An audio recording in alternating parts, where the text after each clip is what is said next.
Seja muito bem-vinda a mais uma aula. Este curso, que tem como título Interdisciplinaridade com os Lusíadas, é um projeto do estágio supervisionado da Uninter, onde estou terminando minha graduação em Letras. O meu nome é Luar de Moraes e me coloco à disposição para tentar responder qualquer dúvida que surgir. É só escrever nos comentários ou, se preferir, pode enviar seu questionamento por e-mail. O endereço se encontra na descrição. Em nosso último encontro, vimos como foi a construção da educação clássica através do desenvolvimento dos gregos. Eles sistematizaram um tipo de educação que existia nas maiores potências intelectuais da época, localizadas no Oriente Próximo. O conceito grego de paideia abrangeu o alvo educativo. O aperfeiçoamento humano ia além dos domínios da mente, atingia todas as esferas da vida. A helenização espalhou pelo mundo a língua, cultura e maneira de pensar grega, e com a ascensão do Império Romano, o mundo passou a estar sob domínio político e militar latino, mas com cultura grega. Hoje iremos ver como foi a transição do mundo antigo para o médio a partir da queda de Roma. Um ponto crucial em nossa reflexão será o nascimento e expansão do cristianismo. Pensaremos sobre como princípios cristãos se conectam com a educação e como uma religião perseguida passou a ser a mais importante do Império. Episódio de hoje: a queda do Império Romano.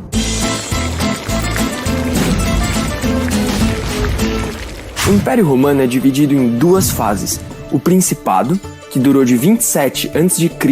até 235 d.C., e o Dominato, que se estendeu de 284 até 476. Mas a chave para se entender o porquê o Império Romano caiu está bem no período entre essas duas fases. Com a morte do imperador Alexandre Severo em 235, começou um período de anarquia militar que mudou totalmente todo o cenário político. Só para vocês terem uma noção, entre 235 e 285, Roma teve mais de 20 imperadores, e isso porque só um morreu de causas naturais. Mas essa crise não veio do além. Roma quebrou uma guerra sagrada para os impérios daquela época. Ela simplesmente parou de se expandir. Quando suas fronteiras se estabilizaram em 117, todas aquelas fortunas roubadas, populações escravizadas e outros despojos de guerra pararam de abastecer a capital. Isso causou muitas brigas internas, principalmente entre as facções do exército romano. Em 284, ascendeu ao poder um cara chamado Diocleciano, inaugurando assim o Dominato. Ele colocou um basta nessa crise política e dividiu o império em duas partes, a oriental e a ocidental. Outras características super marcantes do governo dele foi a centralização total do poder e o intervencionismo do Estado em todas as esferas da sociedade, coisa que os sucessores dele também imitaram. Com o crescente declínio da população, a sua preocupação central passou a ser a recuperação da economia. Diocleciano teve que lidar com problemas no exército, na agricultura e principalmente nas cidades. Não havia mais soldados ou gente para trabalhar no campo, e tanto o artesanato como o comércio estavam retrocedendo para as formas primitivas de trocas naturais. Por essa razão, os germânicos pacíficos que viviam perto ali da fronteira tiveram autorização para se instalar no Império como agricultores ou foram recrutados como soldados. E esse foi o primeiro passo de um longo processo entre as duas culturas. Mas mesmo fazendo isso, a crise acabou tomando proporções irreversíveis. Com a desvalorização da moeda romana, todo o sistema de arrecadação de impostos foi inutilizado, obrigando o Império também a retroceder no tempo e a coletar encargos em espécie. Para facilitar o trabalho dos coletores, o Diocleciano instituiu a obrigatoriedade da permanência dos indivíduos em suas terras e profissões. O cara também determinou que os comerciantes só pudessem negociar em alguns locais pré-definidos pelas autoridades, claro. Os impostos aumentaram, a liberdade foi diminuindo e com isso os pequenos proprietários rurais e urbanos acabaram abandonando suas terras e fugindo para lugares em que o Estado não tinha muito poder. Isso foi aos poucos ruralizando a economia e a sociedade de Roma. Podemos até dizer que o vasto território romano deixou de ser motivo de glória e passou a ser uma grande fraqueza. E é aí que surge a figura do colono. Em 332, com o decreto de Constantino, o trabalhador rural perdeu totalmente a liberdade de abandonar a terra e passou a ser, na prática, o que a gente chama de servo da gleba, ou seja, da terra onde ele trabalha. O mesmo fenômeno aconteceu nas cidades com a criação das corporações. Mas, na verdade, o que ferrou mesmo o Império foram as sucessivas invasões que aconteceram depois de 375. Foi mais ou menos assim. Os hunos pressionaram os ostrogodos, que fugiram para o ocidente e se juntaram com os visigodos. Depois eles foram novamente pressionados pelos hunos e rumaram para o Mediterrâneo. O Império Oriental impediu eles de dominar Constantinopla e forçou os caras a se instalarem na Trácia. De lá, eles ainda foram para a Grécia e em 401 rumaram para a Península Itálica. Enquanto o Império Romano combatia os visigodos, rolou uma outra invasão. Em 406, suevos, vândalos e alanos atravessaram o Reno e devastaram a Gália, sendo que, logo depois, esses caras ainda também vão se expandir para a Espanha. Em agosto de 410, as forças dos visigodos conseguem tomar Roma. Durante 3 dias a capital foi saqueada e incendiada, e a partir daí o bagulho começa a ficar frenético. Os visigodos também se expandem para a Espanha, os vândalos cruzam o Estreito de Gibraltar e chegam até Cartago, os burgúndios se estabelecem na Gália e até o Átila, um rei huno, foi lá pegar o seu pedaço. Mas em 452 o Papa Leão I deu uma nota para ele vazar. Vou te falar que foi feio o negócio. Mas a brincadeira acabou em 476 quando Odoacro, um chefe érulo, que servia como mercenário em Roma, tomou a iniciativa de derrubar o fraco imperador Rômulo Augusto. Desaparecia então o Império Romano do Ocidente. Não tinha muito o que fazer. Com tanta ameaça externa, Roma precisava das arrecadações de impostos para manter o seu exército. Só que, como a gente viu, a economia de base estava toda destruída. Era tipo um ciclo vicioso. As invasões desorganizavam a economia, que já estava meio capenga. Com isso, os impostos diminuíam, que já não eram lá essas coisas. E o exército ficava cada vez mais fraco, o que levava a mais invasões ainda, que desorganizavam a economia. Enquanto o Estado estava ficando cada vez mais fraco, a nobreza latifundiária, muitas vezes aliada aos chefes militares, reforçava sua autonomia isolando seus domínios e oferecendo proteção aos seus servos com muros e soldados dedicados apenas à defesa daquele território. E isso bem no momento em que as ameaças germânicas requeriam uma ação coordenada de contra-ataque. No final das contas, até que foi bem fácil para o Odoacro dominar Roma. Sem uma defesa organizada, a cidade ficou totalmente vulnerável. O curioso dessa história é que o Império Romano Ocidental não sumiu completamente depois disso. Mas isso já é assunto para um outro episódio. Um beijão, pessoal! E obrigada por ter assistido. Não esquece de dar o like e se inscrever no nosso canal, porque semana que vem tem mais. Como vimos anteriormente, é possível interpretar de várias maneiras os mesmos dados históricos. As razões para a queda de Roma é motivo de debates até hoje. Vamos fazer nossa própria análise de alguns dados. Você pode ver então na sua tela algumas palavras-chave para nós fazermos nossa reflexão. O primeiro ponto que eu quero destacar é o helenismo. Isso quer dizer o quê? Que dentro do Império Romano existia uma cultura em comum, um tipo de pensamento comum helenista. Mas além disso, nós tínhamos também um poder centralizado no imperador. Então, em todos os povos do Império, por mais que eles tivessem um histórico diferente um do outro, eles estavam debaixo do mesmo poder e das mesmas regras do Estado. E dentro do Império nós tínhamos um comércio muito ativo. Então, por todo o domínio do Império, de norte a sul, leste a oeste, existiam mercadorias sendo produzidas, né, e levadas de um canto ao outro. A principal mão de obra era a mão de obra escrava, não só nas partes de produção de alimento, de serviços, né, domésticos, mas também até em questões administrativas também. Então, o dinheiro, que na época eram moedas, né, principalmente de ouro e de outros metais, era o componente principal para as transações e para as relações entre os povos dentro do império. E diante disso, né, existiam também os impostos. Então, os problemas que o império estava sofrendo, uma das formas que eles chegaram para tentar solucionar o problema, foi dividir o império. Talvez o tamanho dele fosse um problema, né? Para uma pessoa só gerir tudo, e eles dividiram o império em Império Romano do Oriente e Império Romano do Ocidente. E isso aconteceu quase já no fim do período, né? Isso foi em 395, quando o imperador Teodósio dividiu, né, em duas partes.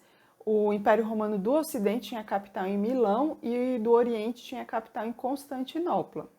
Então, quando nós falamos em queda do Império Romano, apenas a parte do Ocidente é que caiu. A do Oriente ainda resistiu mais.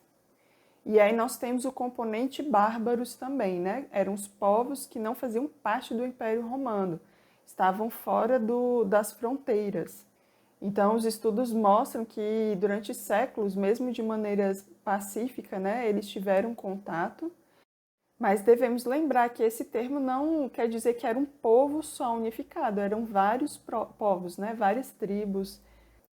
Então, enquanto o contato com uns foi pacífico, já com outros não foi, mesmo porque houveram sim invasões e saques, e a data que realmente finaliza a Idade Antiga, né? O ano de 476, é a data exatamente da invasão de Roma, a última invasão, onde o imperador foi deposto e nunca mais surgiu outro imperador em Roma. As discussões estão exatamente de como chegou até esse ponto, porque isso não aconteceu de um dia para o outro, né? Demorou décadas e até séculos. E durante isso, houve a descentralização do exército. Alguns apontam este fator, né, como uma das causas do império ter caído. E também a ruralização foi o processo natural que as pessoas tiveram por causa da violência que estava tendo e também dos impostos, segundo alguns autores, de tentar se livrar disso e viver uma vida mais pacífica nos campos, longe das confusões e também do poder mais centralizado que existia nas cidades. Afinal de contas, se a gente for pensar nisso, com um exército desestruturado, seria muito mais difícil ir atrás de todos, sei lá, os fazendeiros, né, os vários fazendeiros, e tentar impor algum tipo de controle. Embora houvesse isso sim, né, leis foram promulgadas e, obviamente, todo mundo que tivesse, seja na cidade, seja no campo, teria que obedecer. Uma dessas leis foi a que os camponeses agora estavam obrigados a ficar no campo e não sair mais. Isso foi um dos princípios, né, do que mais tarde tornou os camponeses como servos e que não poderiam sair dos feudos. Isso durante a Idade Média.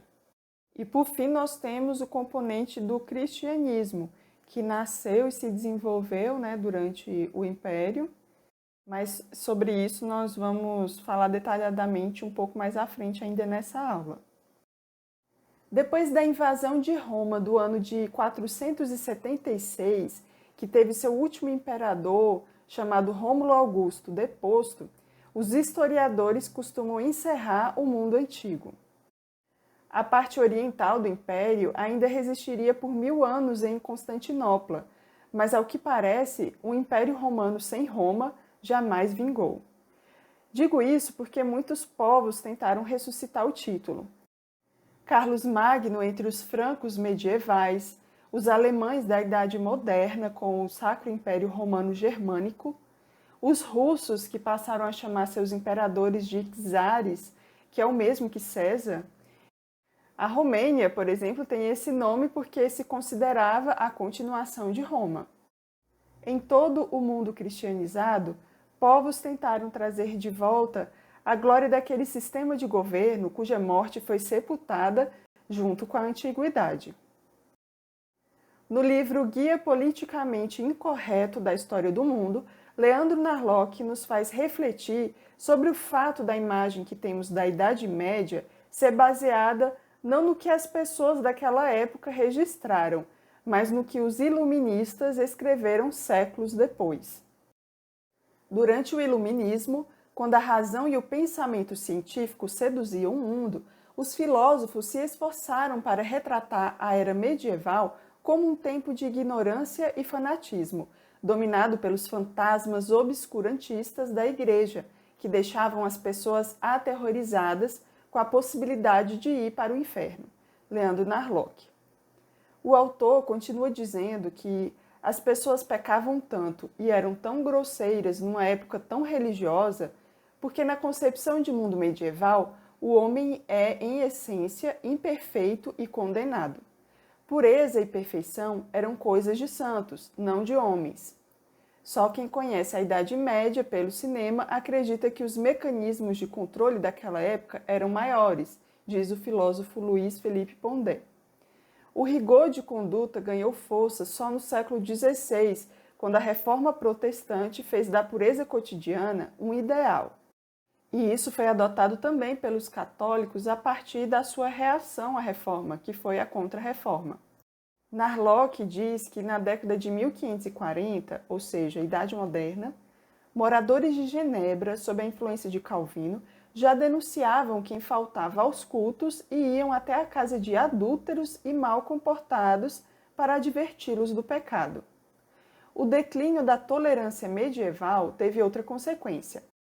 A partir do século XV, se tornaram frequentes as fogueiras contra bruxas e hereges, um fenômeno que, por pura ironia, ficaria para a história como marcas da Idade Média. Com o Iluminismo, no século XVIII, predominou a ideia de que um sistema racional e científico poderia aprimorar a natureza humana e, quem sabe, levar o homem à perfeição. A educação para os gregos era muito mais do que adquirir informações na mente e desenvolver o raciocínio.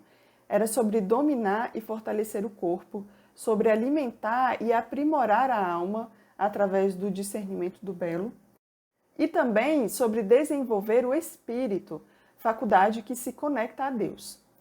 Desde o nascimento do cristianismo, todas essas questões mantiveram seu curso, agora aliadas aos princípios de seus fiéis.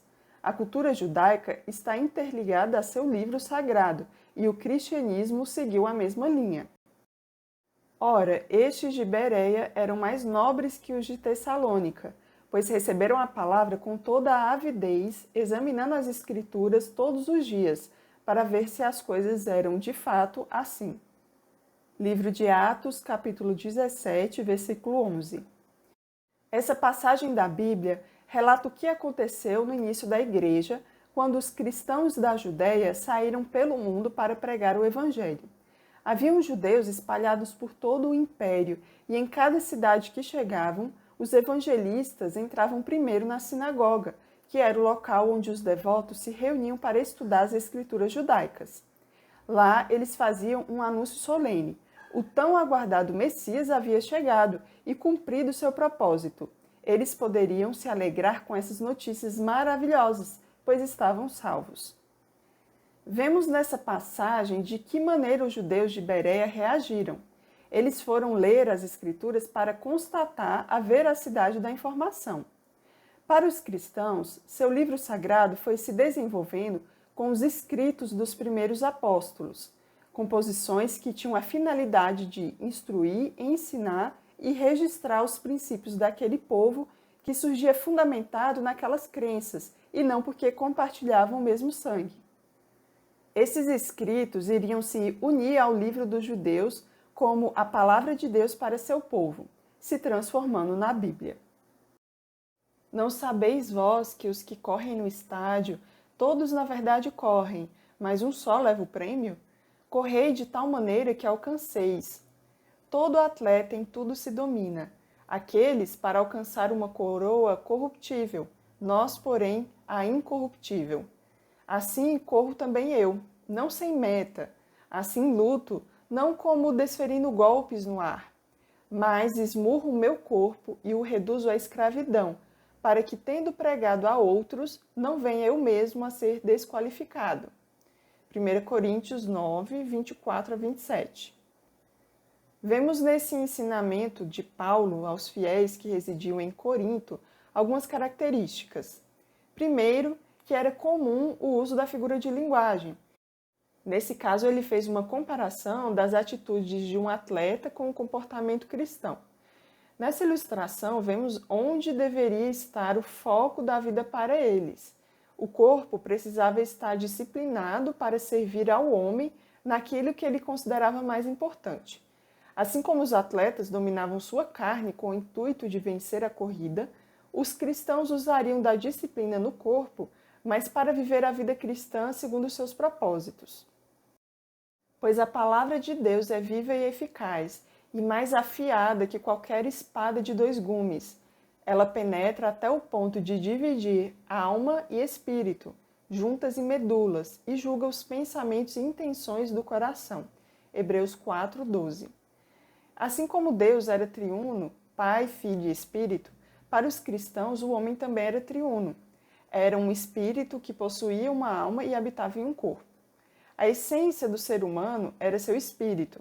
As outras partes deveriam auxiliar o homem e não ser um empecilho. Por isso, sua alma deveria ser elevada em funções de raciocínio, emoções e vontade, e seu corpo deveria ser um servo obediente. O cristianismo nasceu entre judeus e se espalhou por todo o Império Romano, das mais baixas às mais altas classes sociais, ainda no primeiro século. Em suas cartas, o apóstolo Paulo exortava senhores a tratar bem seus escravos, sendo que tanto o senhor quanto o escravo eram irmãos cristãos. Durante os primeiros séculos, a nova religião foi duramente perseguida, mas não o tempo todo. A principal questão para a perseguição era o contraponto que existia entre a adoração ao imperador e a adoração única ao Deus dos seguidores do caminho. Eles eram chamados assim pois diziam haver um único caminho para a salvação, o Cristo, ou o Messias, que é Jesus. Os judeus também tinham dado muito trabalho ao império, só que a rebeldia estava mais localizada no país dos judeus, especificamente em Jerusalém. Roma combatia com violência, a ponto da cidade ser completamente destruída no ano 70 d.C.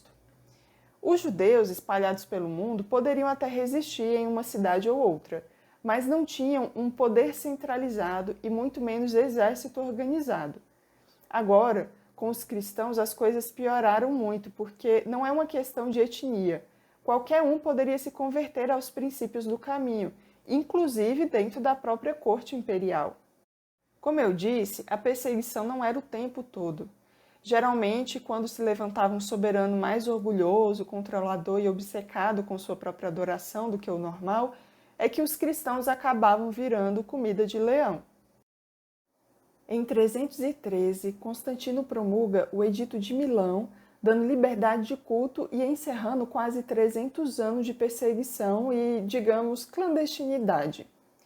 Com a conversão do imperador, sendo esta real ou por conveniência, há um grande debate sobre isso. Grande parte da população pagã passa a se dizer cristã. No livro A Era dos Gigantes, Justo Gonçalves diz o seguinte sobre Constantino. O mais certo parece ser que Constantino cria mesmo no poder de Jesus Cristo, mas essa afirmação não implica em que o imperador entendesse sua nova fé como os muitos cristãos que tinham entregue sua vida por ela a entendiam. Para Constantino, o Deus dos cristãos era um ser extremamente poderoso, que estava disposto a ajudá-lo sempre e quando ele favorecesse os seus fiéis. Quando Constantino, portanto, começou a construir igrejas e a proclamar leis favoráveis ao cristianismo, ele não estava tanto buscando o favor dos cristãos, mas o do seu Deus. Este Deus lhe tinha dado a vitória em Ponte Milvio e muitas outras que se seguiram. Em certo sentido, a fé de Constantino era semelhante à de Licínio, que disse aos seus soldados que o Labarum de Constantino possuía certo poder sobrenatural e que todos deveriam temê-lo. A diferença era que Constantino tinha se apropriado desse poder, servindo à causa dos cristãos. Essa interpretação encontra apoio nas declarações do próprio Constantino, que a história conservou, que nos mostra um homem sincero cuja compreensão do Evangelho era reduzida. Constantino interpretava a fé em Jesus Cristo de uma maneira que não o impedia de adorar a outros deuses. Seu pai já tinha sido devoto do Sol Invicto. Este era um culto ao Deus Supremo, cujo símbolo era o Sol, mesmo não negando a existência de outros deuses. Parece que Constantino, durante boa parte de sua carreira política, pensou que o Sol Invicto e o Deus dos cristãos eram o mesmo ser, e que os outros deuses também eram reais e relativamente poderosos, apesar de serem divindades subalternas. Por essa razão, Constantino podia consultar o oráculo de Apolo, aceitar o título de sumo sacerdote dos deuses tradicionalmente conferidos aos imperadores e participar de cerimônias pagãs de todos os tipos, sem pensar com isso que estava traindo ou abandonando o Deus que lhe tinha dado a vitória e o poder. Além disso, Constantino era um político hábil. Ele tinha tanto poder que podia favorecer os cristãos, construir igrejas e até se apossar de algumas imagens de deuses para mandá-las para Constantinopla. Mas se ele quisesse suprimir todo o culto pagão, o imperador imediatamente teria de enfrentar uma oposição irresistível. Os velhos deuses não estavam totalmente esquecidos. A velha aristocracia e as extensas zonas rurais ainda não tinham sido penetradas pela pregação cristã. No exército havia muitos seguidores de Mitras e de outros deuses. A Academia de Atenas e o Museu de Alexandria, os dois grandes centros de estudo da época, se dedicavam ao ensino da velha sabedoria pagã. Querer suprimir tudo isso através de um mandato imperial era impossível, ainda mais porque o imperador não via nenhuma contradição entre o culto ao Sol Invicto e a fé cristã. Este é o relato de A Era dos Gigantes, que é um livro que faz parte da Enciclopédia de História do Cristianismo. Por séculos, se tornar cristão era tomar uma decisão consciente de abraçar uma fé que poderia matá-lo. Mas agora, milhares de pessoas entravam nos locais de culto para fazer parte da religião do imperador. Muitos viram isso com desconfiança. O fato é que a tradição de leitura e estudo sempre estiveram entre os cristãos, se destacando ao longo dos primeiros séculos, eruditos que procuravam desenvolver a arte de defesa do evangelho no caminho argumentativo. Deram o nome de apologética. Também estudavam e ensinavam sobre ética, sistematizaram princípios para o entendimento das escrituras através da hermenêutica e foram desenvolvendo doutrinas a partir das reflexões que faziam dos textos. Não havia um poder centralizado e os cristãos nunca estavam realmente seguros para viver em sua cidade de origem, estando sempre prontos para abandonar tudo em nome da fé. Por esses motivos, cada cristão precisava ter clareza do que acreditava e estar apto a ensinar aos mais novos. Haviam locais de reunião semanal, onde eles oravam e ouviam o estudo das Escrituras juntos. Na medida em que Paulo e outros pregavam em cidades do Império, uma comunidade nascia na região e, após um período de ensino, uma pessoa ficava responsável pela igreja local, sendo que existiam funções de organização prática e funções de ensino. Bispos eram responsáveis pelas comunidades de várias cidades de uma região. Com o tempo, se destacaram 5 localidades de onde as igrejas eram geridas: Roma, Constantinopla, Alexandria, Antioquia e Jerusalém. Seus representantes foram chamados de patriarcas. Quando Roma caiu, o bispo de Roma, responsável pela cristandade em sua parte ocidental, seria o único poder central em meio a um povo cada vez mais distante um do outro. A região da Península Ibérica, Grã-Bretanha, e onde hoje é a França, tinha sido conquistada pelos romanos no período de expansão. Eles tiveram séculos para aprender a língua e os costumes latinos helenizados. Mas agora eles estavam sofrendo uma nova onda de invasão de outros povos. Não viria a ajuda do exército romano e não havia mais imperador. A parte oriental do império ainda resistia, mas eles tinham seus próprios problemas com os bárbaros.